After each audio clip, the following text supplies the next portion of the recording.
耶和华向我们所怀的意念，丝丝平安的意念，要叫我们将来有指望，有福生有平安。耶和华向我们，耶和华向我们所怀的意念，是所平安的意念，要叫我们将来有指望，有丰盛有平安。我们主求你，我们想到你，你就应允我们寻求你，专心寻求你，就必寻见你。我们不求你，我们不求你，我们向你祷告，你就应允我们寻求你，专心寻求你，就必寻见你。主是赐给我们平安的神，我们一起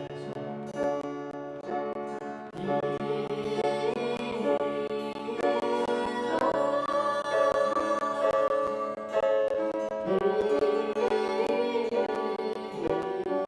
说，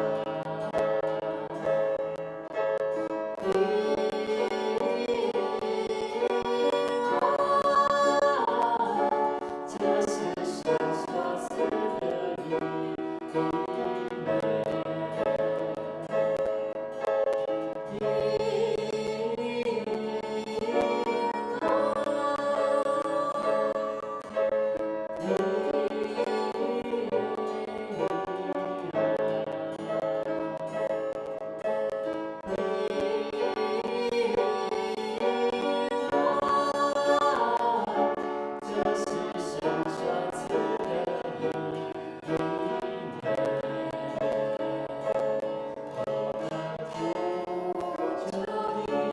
我们向你祷告，你将应允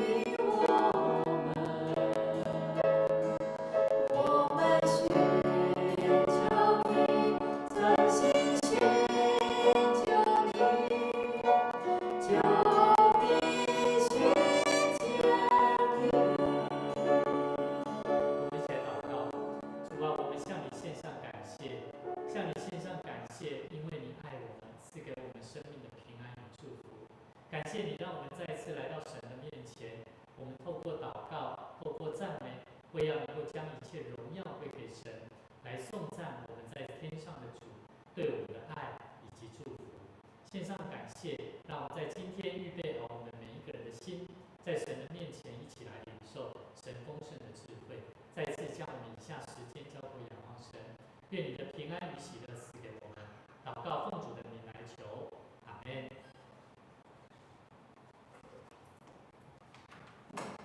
这时候邀请我们大家一起来做奉献。基督徒，我们一起透过奉献的行动来回应上帝。让我们一起在奉献当中，能够将我们的行动，将我们对上帝的感谢，用我们奉献的行动来回应上帝。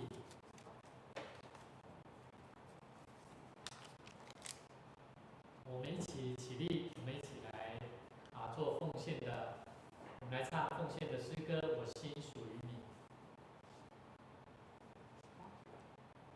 我来到你面前，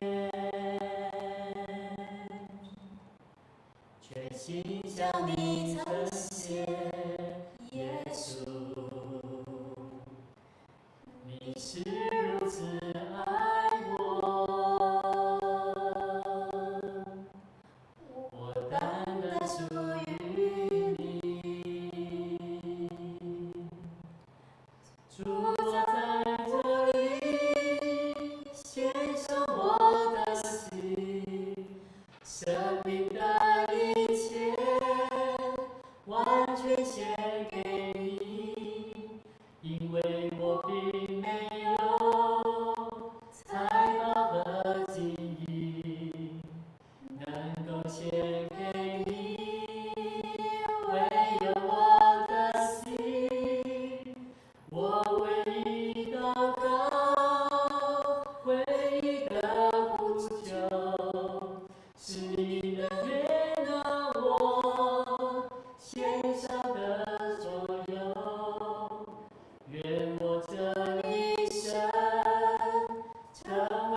他拥有赏赐与收回的权柄。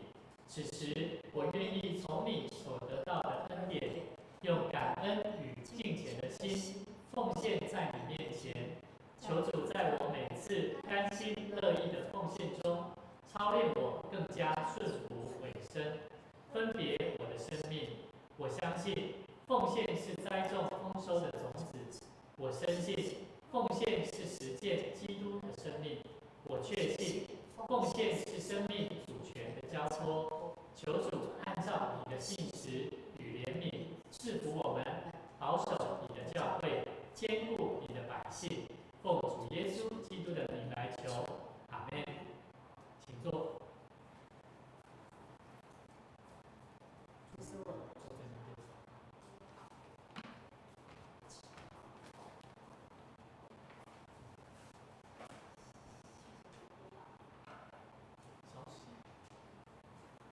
这个时候，我们来报告教会消息报告。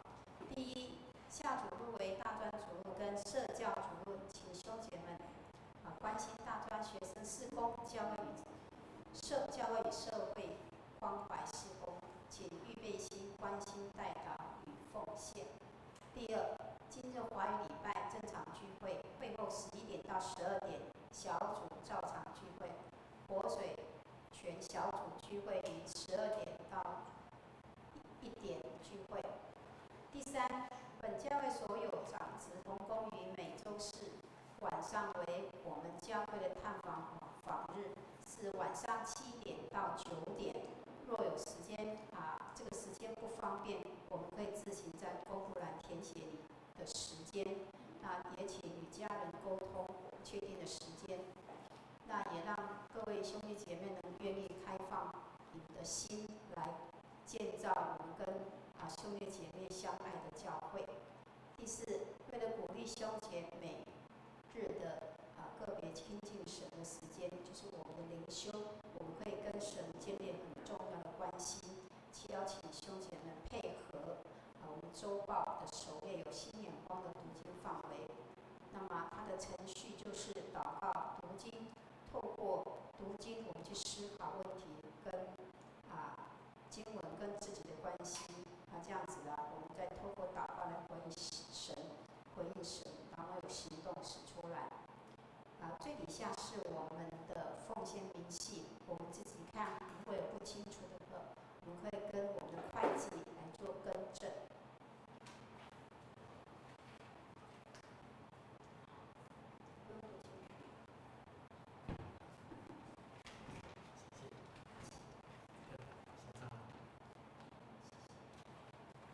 那个鱼肉，我们可以来坐这边，我们人不多，我们都一起坐这边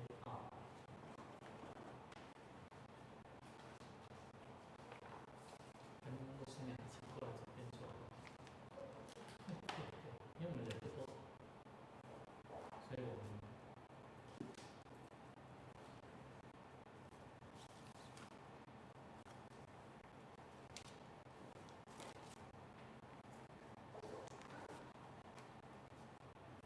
那今天黄牧师要跟大家来分享一个主题，叫做福音到底是为什么？是什么？为何事？福音是什么事？到底福音是什么？我们其实今天进到第3次的分享这次的主题我们叫做拨乱反正。什么叫做拨乱？是我们把我们的生命把它拨得很乱然后再把它重新去调整，反过来变成是一个正确的一条路。那我们要知道我们在开始今天讯息以前，牧师想要跟大家分享一个故事。在美国有一个非常有名的这个画作的修复大师画作的修复，他专门在修复这些画作，他叫朱利安·鲍姆加特纳。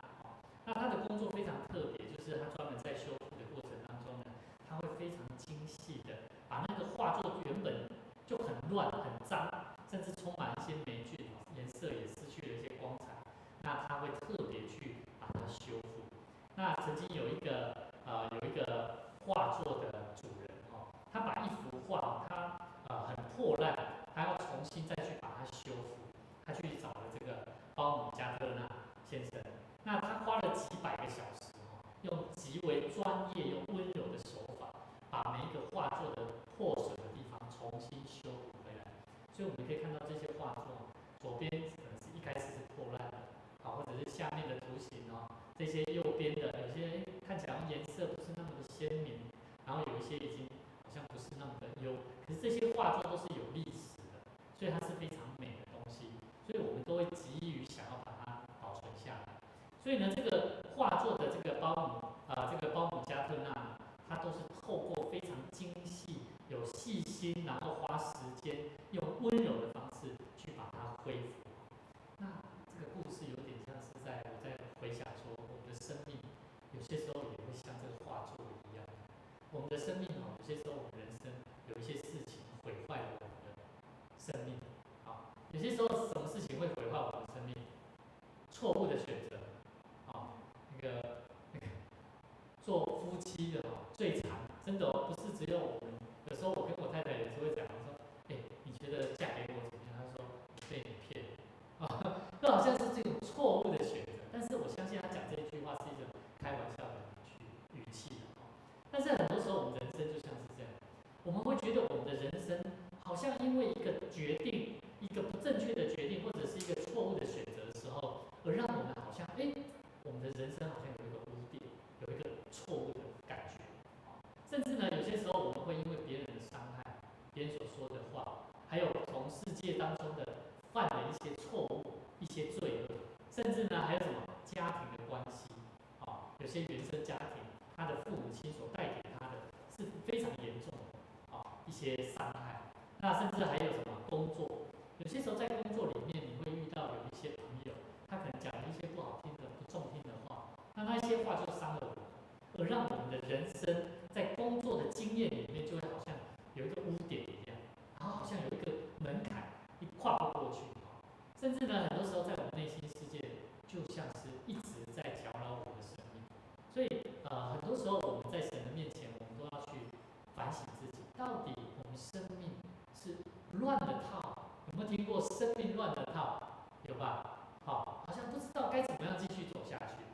那我想要分享一段圣经节，在耶利米哀歌3章16到18节。耶利米先知，我先讲一下这个耶利米先知，他在当时候在南犹大国的以色列人当中，因为国家即将面临，因为人不愿意去亲近神，那因为新的一代必须透过先知来告知他们，如果他们不愿意回到神的面前，有一天我们会遭到国家的毁坏，还有圣殿的毁坏拆毁，甚至我们要被杀。所以当时候耶利米先知他用第一人称形容他自己的感受。注意他形容说，他又用砂石惩断我的牙。什么是惩？惩叫做吃起来有石头了，吃到石头了。我们知道吃到石头，你会感觉会赶快把它吐出来。可是他说，我吃到石头，好像要断了我的牙一样，用灰尘将我蒙蔽。你使我远离平安，我忘记好处在哪里。我就说我的力量衰败，我在耶和华那里毫无指望。所以很多时候我们就像耶利米先知一样，我们会感觉到，我好像生命乱了套了，我不知道该怎么走下去。可是我们要想一个问题，我们我想请那个鱼友，可以的话先联络那位姐妹，对。是OK 的。好，你刚刚有跟他联系吗？但是他认为是12点开始。是，没关系，我们还是提早叫他，提早叫他可以早一点准时到。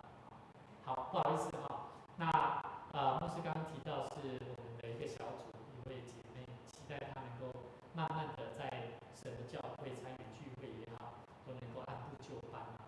那今天牧师要跟大家分享第一个拨乱反正的第一步，我们不是定罪，而是爱与拯救。我们有些时候看到一个人他如果做的事情不太 OK， 我们会跟他讲什么？你这样做是错的，你这样子做应该要怎么做会比较好？这样听起来有没有问题？没问题，对不对？可是实际上，很多时候听的人会怎么样？他会感觉怪怪的，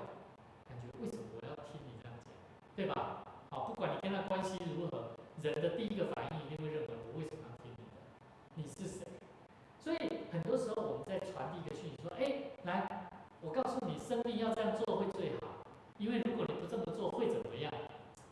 无形当中人就会开始有一种叫做定罪的心态。或许你没有那个心，听的人有听过一句话吗？说者无意，说者无心，听者有意，对吧？说的人他可能出于爱心在对你说，可是听的人说，你怎么这样讲我？这叫定罪了，他的生命就被定罪了。所以，如果我们要在乱中取得一个正确的秩序，当我们得着一个圣经的福音真理，我们要怎么样走在一个真正的正确的道路，把这个福音活出一个重生的生命，我们就必须要拨乱，重新知道我们要怎么样走在神的道路上。所以，各位弟兄姐妹，我们看的这个图片是记载在约翰福音第3章里面一个很重要的故事，就是耶稣跟尼哥底母这个非常重要、有地位、有学问的宗教领袖。耶稣在跟他说，有一个法利赛人名叫尼哥底母，是犹太人的官。这个人夜间晚上来见耶稣，说：“拉比，老师，我们知道你是由上帝那里来做师傅的，因为你所行的神迹，若没有上帝同在，无人能行。”好，我要跟大家分享，尼哥底母他本身是一个法利赛人，是犹太人的官，他本身拥有一个非常崇高的地位。可是为什么他是在晚上来找耶稣？有问题吧？那正常我们要找耶稣就是白天来找耶稣了，晚上当时候人家没有什么很多的灯光啊，人家他们都是晚上都在休息的，没有像我们晚上还在作业的。可是呢，当时候尼哥底母他在晚上特别来找耶稣，找这一位备受争议的拉比来做交谈。我觉得一方面，我相信他心里面有很多的矛盾。为什么？为什么我这样想？第一个，这里圣经里面作者告诉我们，他是犹太人的官，而且他被上帝所差派的耶稣所行的神迹跟教导，他特别有感触，不然他不会在第2节的后半段写说什么？他说：“我们知道你是由上帝那里来做师傅的，做头的带领师傅的人，因为你所行的神迹，若没有上帝的同在，没有人可以行。”所以我觉得，在一方面呢，这里的圣经节告诉我们，尼哥底母跟耶稣的关系是非常特别的。那很多时候我们要问一个问题：我们自己跟神的关系，我们有没有时候也是像尼哥底母一样？我们其实很想找答案，我们想要找到一个到底我们生命的次序的答案在哪里。所以，当耶稣他讲的第一句话告诉尼哥底母，他告诉他什么？在我们今天要看的圣经节，在16节到17节说，我们一起来读左手边，上帝爱世人，甚至将他的独生子赐给他们，叫一切信他的不至灭亡，反得永生。因为上帝差他的儿子降世，不是要定世人的罪，乃是要叫世人因他得救。我要问各位，福音的第一个拨乱反正的意思，我刚有讲，普遍我们认为福音，我跟你讲一个福音好消息你要怎么做？你每一个礼拜你要常来教会聚会因为聚会你就可以得着很丰盛的智慧但是你要奉献你要怎么做？你要怎么做？你听完会怎么样？会不会有压力？会，而且你会觉得好像我不这么做，我犯错一样，对吧？人就会开始怎么样？被说话的人，领受话语福音的人，被邀请的人，他会怎样？他会觉得好恐怖你一直跟我讲这些是要定我的罪吗？我没有去教会不行吗？各位弟兄姐妹，时常有人问我，牧师，我一定要去教会吗？我要问各位，你们要来教会吗？为什么？不要停止聚会。为什么你要不要停止聚会？因为这里是基督的家，我们可以在上帝的家里面听到神对我们生命的祝福。那我们要得着什么东西？今天我们要讲的是，上帝告诉我们，他不是要定世人的罪，乃是要救人，对吧？他说第17节说，因为上帝差他的儿子降世，不是要定世人的罪，乃是要叫世人因他得救。所以来到教会的人，会不会得救？要听主的福音，主道我们要知道，我们不是被定罪的人。所以各位弟兄姐妹，我们要知道，耶稣来的目的不是要像开法庭一样。我们来到教会听牧师讲道，不是要听牧师讲的，好像哇，我要做什么事情，如果我没有这么做，我就会被定罪一样。不是，我们是要清楚知道，我们要让耶稣来救我们，像医生一样来救我们。而他来是要帮助我们从灭亡当中的混乱当中，重新得到生命的秩序。所以各位弟兄姐妹，如果你还在活在一个对上帝产生惧怕的里面，觉得自己不够好，不配来到他的面前，我们所认识的福音要对我说，也要对你说：回来吧，天父爱你。天父爱我们，他不是要定我们的罪，而是要让我们体会真正的爱。所以我觉得来到教会有一个重要的目的，除了能够听到耶稣爱我们，要救我们的真理跟智慧，还有一个重要的是，我们有没有得着上帝的爱。所以每一次你有没有体会到上帝的爱很重要。那我们要怎么样体会到神的爱？要不要敞开的心？要不要？要啊！你没有敞开的心，你没有愿意让上帝的爱来爱在你心中，别人怎么关心你，你都不想听，你就是活在自己的世界里面。就算你来到教会，你也不见得会平安。所以各位弟兄姐妹，我们要了解，第一个拨乱反正的第一步，不是定罪，乃是上帝的爱跟拯救。我们要认识第一个重要的，拨什么罪？拨惧怕定罪的乱。我们很多时候这个乱，我们要把这个什么惧怕定罪的这个东西要把它重新定义。我们是回到神的面前去经历神的爱。所以各位弟兄姐妹，我们要知道拨乱反正的第二步，我们要知道过去的我们都是透过什么？透过行为在领受福音，对吧？我们知道我们会定罪是什么？都是人的行为，对吧？你不来教会很可惜，于幼你没有这么做怎样怎样，你没有怎样做会怎么样？对，还有讲的人，别人也会对你定罪，所以会人与人之间就会怎么样？充满了乱当中就怎么样？经历不到什么是神的爱。可是神告诉我们，我们不是要领受被定罪的生命，这是今天我们第一个拨乱反正的重点。我们要把重新被定罪的生命重新带到神的面前，跟主说：主啊，我要重新认识你，让我知道你爱我，这是第一步。第二个，我们不是靠行为。所以如果你过去的自己总是认为我是透过自己，我有服侍我也很认真，牧师交代我做什么事，我都去做我都照着教会教导的，我都去做可是为什么我的生命秩序里面还是非常的混乱？因为你都是靠着自己的行为在认识这位上帝，你没有透过信心，你也没有透过你在你心中承认神要救你的这份事实。所以各位弟兄姐妹，我们一起来看一段圣经节，很重要。我们要拨靠行为称义的乱，而重新得着的是因为信心而得救的生命。所以各位弟兄姐妹，我们来看罗马书第10章第9节说，我们一起来读：你若口里承认口里认耶稣为主，心里信上帝叫这个他是谁？这个他是谁？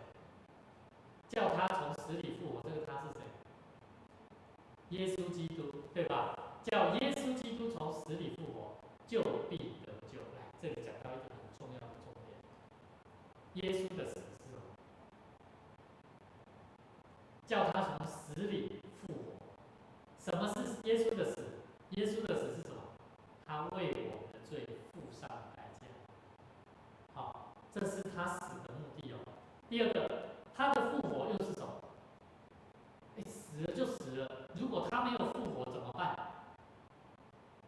那耶稣都讲假的，哪里有重生，哪里有得救？他根本就是人而已嘛，他根本就不是弥赛亚，根本就不是要救我们的。可是耶稣他有复活，他胜过了死亡的权势。所以我要问各位，我们知道耶稣为我们钉在十字架上，透过他的宝血要洗净我们的生啊，你得着了耶稣的救赎、救恩。那接下来呢？你的生命有没有得救？不一样的生命，重新有一个不一样的生命，得救的生命，有吗？还是只是知道，我知道耶稣救了我？好，那不一样哦，了解我的意思哦。所以我们要知道耶稣的死，圣经里面说，心里相信上帝让耶稣从死里复活。死里复活这件事情是非常重要的。所以我们在决志祷告说：主啊，你作为我的生命，耶稣作为我的主，我愿意将我的生命交给上帝。这不是随便乱说的，你必须要相信上帝是让耶稣从死里复活，你也就相信你是一个得救的人。你是一个得救的人，就应当怎么样？就要有改变的生命哦，而且是愿意顺服，然后愿意重新在神的面前来调整自己。所以你的生命还会再靠自己吗？不会，你会完完全全的顺服上帝。所以第10节说什么？因为人心里相信，就可以称义。不用通过行为，你不用去奉献多少钱才叫做可以称义，也不用因为你做了多少事工可以得以称义，都不用。只有什么？你心里相信就可以称义。什么是称义？称义哈，它是一个法律用词，它的意思是被宣判为无罪。你相信了神要救你，你就是可以成为一个无罪的人。口里还要承认哦，就可以得救。那如果你心里你只是相信，但是你口里不承认，口是代表什么？口代表是一个行动，对吧？哦，我承认，于用，你说你相信神，那你愿意承认让你的生命已经得救的生命吗？好像还没有呢。我还比喻啦，还没有呢，我还是这样呢。哦，不相信了嘛？哎，所以你会发现，相信跟行为是两回事哦。我们相信神，我们相信我们生命是因为耶稣基督的宝血，让我们的罪得以赦免。可是我们的生命有没有改变呢？那就是一个重点。所以各位弟兄姐妹，我们要了解，我们的生命有几个重要的义务，我们要一起来做。好，来，我们一起来学习几个重点。第一个，我们的信仰要怎么样活出真正拨乱反正的生命？第一个，我们要有实践个人生命拨乱反正。个人的生命要怎么做？就是把主权交给主。怎么交给主？第一个，在财务上。好，我们知道圣经里面耶稣曾经说过一句话，他说：“你的财富在哪里，你的心就在哪里。”你觉得这句话有没有问题？你再想一下，你的财富在哪里，你的心就在哪里。你觉得对不对？我一开始认为这是不对的，为什么？我们买东西一定会先怎么样？心先想到我要做什么，对吧？我想要买什么东西，我想要做什么事情，我心里想说，我想要奉献，我觉得这个有需要，我才会把我的钱怎么样拿出来奉献，对吧？可是耶稣说，你的财富在哪里，你的心就在哪里，是非常有意思的哦。它是完全颠覆了人整个的思维。所以各位弟兄姐妹，当我们愿意把财富在神的面前先让耶稣基督做主，无论你的工作，无论你的生活如何，你都知道，当我来到神的面前，我就是要奉献，定额多少，那是你跟神的关系，你的感动在哪里？所以第一个很重要，在神的面前，财务上让耶稣做主；第二个，在你的时间上让耶稣做主。时间就不容易，你每一天的时间表，你会不会花一点时间跟上帝安静心灵修祷告？还是你大部分花的时间在你的手机、电视节目？你愿不愿意花一点时间稍微看一下圣经，写抄一下圣经，好好让自己安静心，与神的关系有一点交流？第三个，在你的关系上，你是否愿意让耶稣做主？有人的关系里面，他会认为，我认识怎么样跟人的关系处理得很好，没有人跟我有什么冲突。我告诉各位，我们基督徒反而基督徒跟外面的人差很多。我们的有很多基督徒跟人的关系都处得不好，可是反而那一些没有信主的人，他们关系跟别人处得都非常好。我一直都在想这个问题，有没有这种人？有。那我们就要想一个问题：我们为什么有主的爱，可是我们却跟人的关系不见得会好？原因出在哪？我们想过，难道不就是有没有让耶稣做主？有让耶稣做主的人，他会怎么做？他遇到跟人有冲突的时候，他会懂得安静下来，他会知道他的生命是属神的，他会知道他的生命应该要走在什么样子的道路上，合神的心意。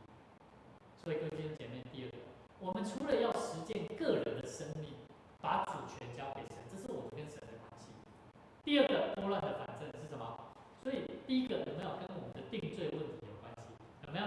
如果你时常去定罪，你跟神的关系就怎么样？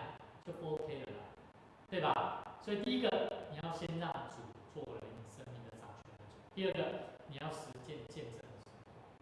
我们要知道我们的生命要怎么样宣告、承认、心里承认、相信耶稣基督作为从死里复活。我们嘴里承认他要作为我们生命的救主。我们要有见证的生活，就是用聆听，不是说教。人说话很会说了，所以你遇到那个很会说话的父母亲、说教的父母亲，我告诉你，你更要告诉你自己，安静心，好好去聆听。你跟那种很会讲话的人，你一直想要跟他说教来争辩，关系会越来越糟的。这是我的经验，这是牧师的经验。第二个，我们要用祝福代替论断。很多时候我们讲话要更多的祝福，好让那个论断彼此定罪的问题减少。第三个，我们用服事来见证神的爱。很多时候我们侍奉神，我们知道要怎么去爱人，可是我们却不服事人，我们也不懂得去直接用行动跟人接触，所以这个很重要。服事是一个让我们有更多机会爱邻舍如同自己。我们知道我们的诫命，第二条诫命是什么？第二条诫命叫爱邻舍如同自己，对不对？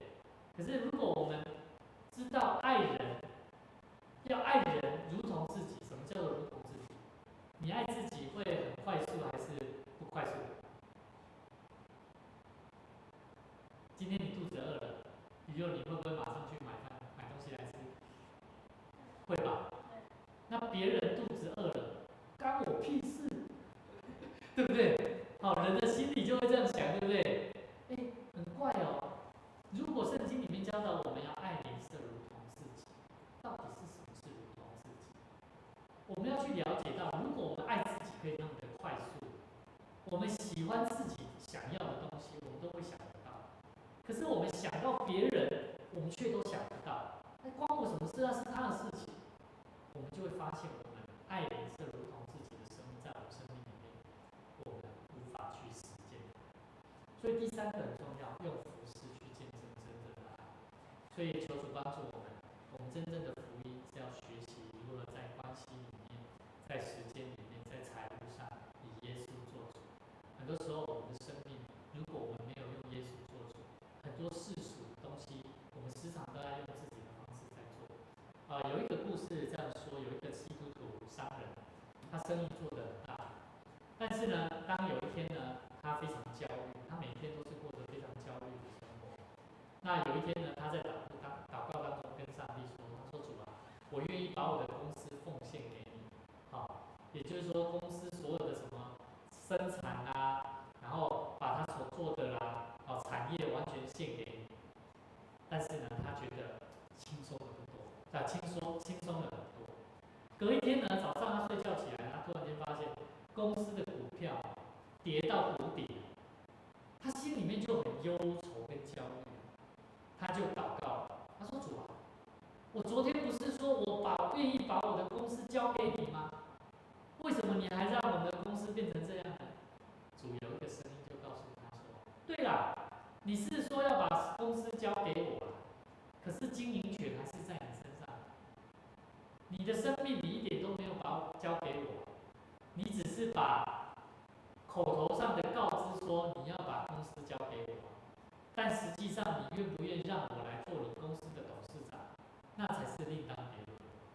所以当时候各位弟兄姐妹，当我们听到这个故事的时候，当我们认耶稣基督作为我们的主，我觉得不是一次性的宣告，而是一辈子的降服在神的面前。愿主帮助我们，让我们学习实践主的爱，是必须要把我们的生命交托给主，甚至还要让耶稣基督在我们生命当中作为我们掌权生命的主。接下来我们就是要为主做见证。你愿不愿意去分享生命？你的生命有耶稣做主的生命是什么样的生命？那个生命是不一样的，那个生命不会有太多问题，那个生命是充满恩典跟祝福，那个生命是充满喜乐大方的。所以求主帮助我们，让我们的生命能够不断的活出神的爱。我相信上帝不是一个定罪的法官，他是一个充满慈爱的天父。他差派了耶稣，为的是要拯救我们。我们一起同心来祷告。亲爱的主耶稣基督，谢谢你透过今天你的话语，再次对我们说话，让我们明白，我们的生命若没有耶稣基督，我们什么都不能做。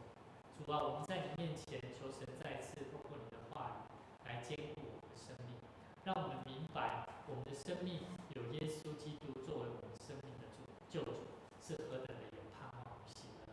主啊，你爱我们，将耶稣基督赐给我们，是要叫一切信你的不至灭亡，反得永生。